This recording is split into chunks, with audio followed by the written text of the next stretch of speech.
the scope of Berserk's impact is immeasurable. A grimdark fantasy in which the hero's journey catapults through the struggles of tragedies and brutality for the longing of desirable hope. An interpretation bound to the realistic grips of unrelenting resilience was always guaranteed to implore significance. Perhaps intimidating to read for many, yes, but a message defyingly buoyant in the face of a desecrated medieval environment, a sense of meaning so relatable when paralleled to our own world, seeked by tribulation. Whilst it's a story containing the upsetting matters of excessive sadism, graphical horror and sexual violence in its bleak and desolate dystopia, Kentaro Miura filters this despair with conceivable hope, glimmers and moments of catharsis. There's a fulfillment in defying adversity, or even the acceptance of facing irreversible trauma that makes Guts' struggles meaningful. Despite everything, its sincerity towards hope allows for the narrative's endurability. Similar to Miura, I'm not a fan towards the unhopeful, nor ending a story with defeated abject misery in fictional stories. To quote Miura's own words, "I actually don't think I could let such a long, grim story end with a grim ending. I don't really like that kind of entertainment." Perhaps it's his adoration and influence of shoujo manga, a demographic that lacks hesitation in exploring its main character's feelings and favouring the emphasis of social relationships, that tips Berserk over the edge of simple typicality, but recognised as an untouchable legacy. Miura's contribution to media literacy is seen across a varying list of influences, a cultural impact of such a paramount degree that even non-readers will recognise Guts' appearance and the legacy the manga beholds. It's not afraid to explore principles of fragility towards characters conventionally void of such. The character of Guts embodies a multifaceted approach in defying traditional masculine values, whilst displaying genuine messages in coping with grief. And to only further its deserving calibre, the artistry is a triumph in itself. The sheer level of detailing clearly sets apart its distinction and complements the textual storytelling. But it's the technique and style of his more realistic rendering that is alluring to the eyes for me. With an homage to M.C. Escher's work that consists of precise mathematical detailing, Berserk follows this style with the precision of every stroke, every feature, and every panel. The woodcut shading creates a constant barrage of enclosement and bounding of claustrophobic darkness, emphasising those sparse yet strident moments of pure openness even more. It truly encapsulates the divisional perspectives of fear and strength, a contrast making every spread look overwhelmingly mesmerising, yet so impactful and inviting. It's what finally convinced me to read upon the inviting journey of the Black Swordsman and experience the highly commendable world of Berserk. Having read and finished up the Golden Age arc, I'd given the manga an opportunity to breathe, to establish and deliver visual literature that bled proficient captivation from page to page. I appreciated the complexity of Griffith and Guts' relationship the most. For what started as a recruitment formed by fascination, led to an established duo recognised globally as an intertwined dynamic, tethered in thematic differences but unrelentless, complicated respect. That being said, the resulting catch is, I didn't like Berserk, but I also didn't dislike it either. I found myself in a stagnant position of acknowledging its big feats and the prose that made its storytelling so engaging, but for whatever reason, not falling in love like I wanted to. Any and all series can be criticised. No media is too high on a pedestal for judgment to be outreached, and yet, I had no negative observations in mind for Berserk, nor any valuable commentary that hadn't already been discussed on YouTube. Ultimately, the most eloquent and profoundly professional way of concluding my thoughts on Berserk was that it just wasn't for me. And that mere statement, for some, is seen as an insult. Being unable to justify your unliking through a list of defences to vindicate one's opinion, despite having nothing against the series, isn't deemed enough. And it's for this reason the descriptives worst and best are so often overused on social media. Nothing can just be great or wholesomely average. It has to be either the finest delicacy towards artistry ever known, or something scourged from the grips of hell and viewed unforgivable. Of course, those keywords admittedly get clicks and views. They summon two ideals: humanity's resolve to see their opinion validated, or conversely, to masochistically hate watch and become increasingly upset by something they signed up for. There are some who stay open-minded to an opposing opinion, but they stay a much smaller ratio than the latter, unfortunately. In fact, when I published this video's thumbnail to Discord, Twitter and YouTube, there was an eruption in applauding my bravery, or worse, fearing for my comment section and the vitriolic hatred I'd receive.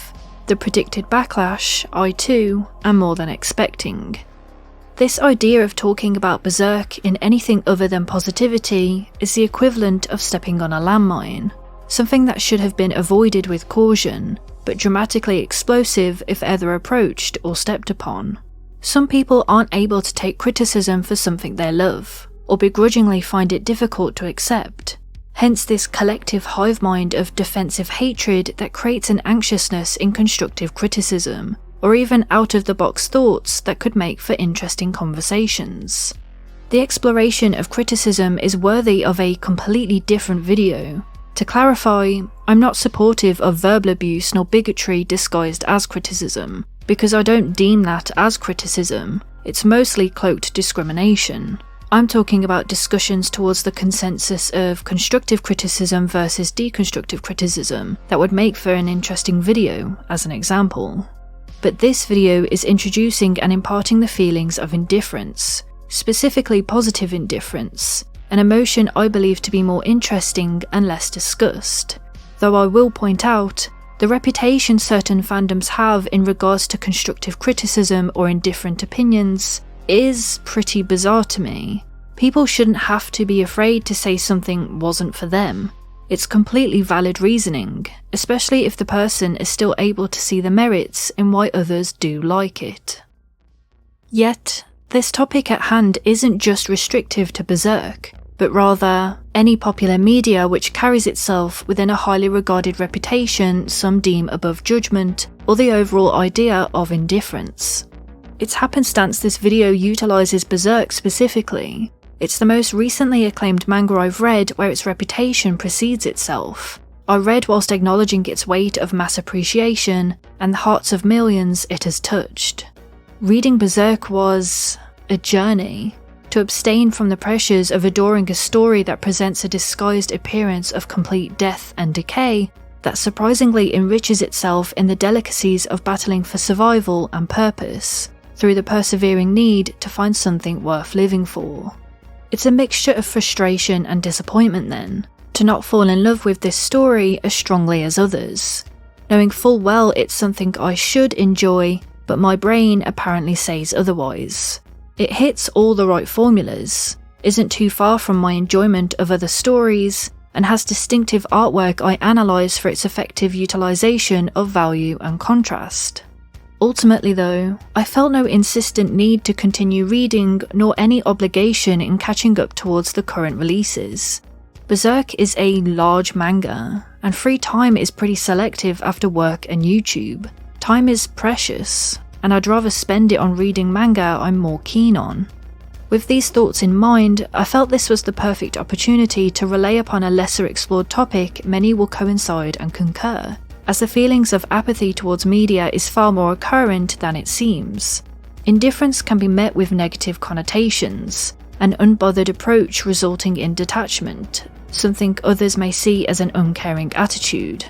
Contrary, my own indifference towards Berserk is more in line with positivity, all things considered. As I said before, I don't have any dislikes towards Berserk, no critiques that delayed my reading or deterred my love for Miura's art. In fact, the first half of this video was my notings towards its merits, because I'd still be interested in listening to people's thoughts on the series, would watch analysis videos dissecting varying topics, and understandably agree when others give this manga compliments. The only matter I'd point out, if being very pedantic, which is far too late in the game now and not Miura's wrongdoing, but perhaps a suggestion other English publications could take note from, is the considerations towards notifying content warnings.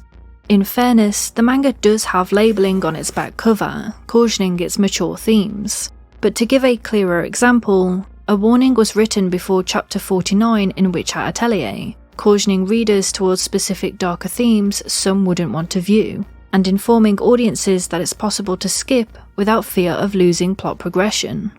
For Berserk, excessive themes are prominent throughout, of which I'm not opposed to when done correctly, but can be jarring or triggering for some when no specific warnings are given, especially when said content is on the first few pages.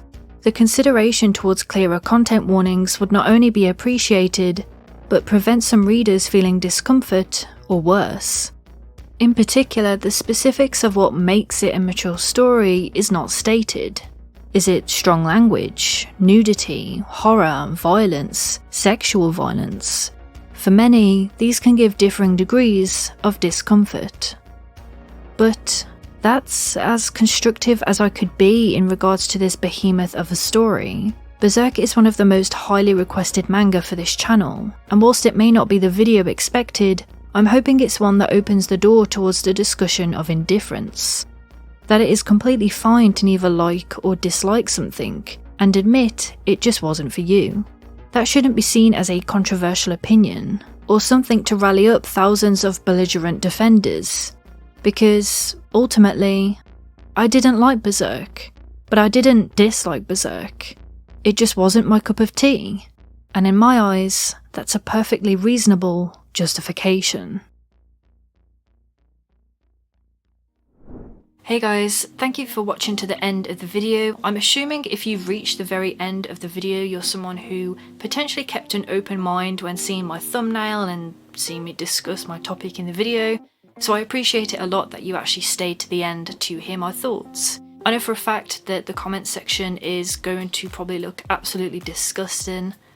I'm not gonna lie, I'm kind of expecting it, but I'd love to hear your guys' thoughts, the people who stayed to the end of the video, how you felt about the topic that I talked about, because it's not something that I see very often, and I'd love to know if there are people like you who might also have manga or a show or a film that I really, really liked, and you tried it, but you just felt indifferent about it. I'd love to hear your thoughts about that. And as usual, I'd like to give a massive thank you to my patrons who continue to support me month by month. I appreciate you guys a lot. And with that, I will be catching you in the next one.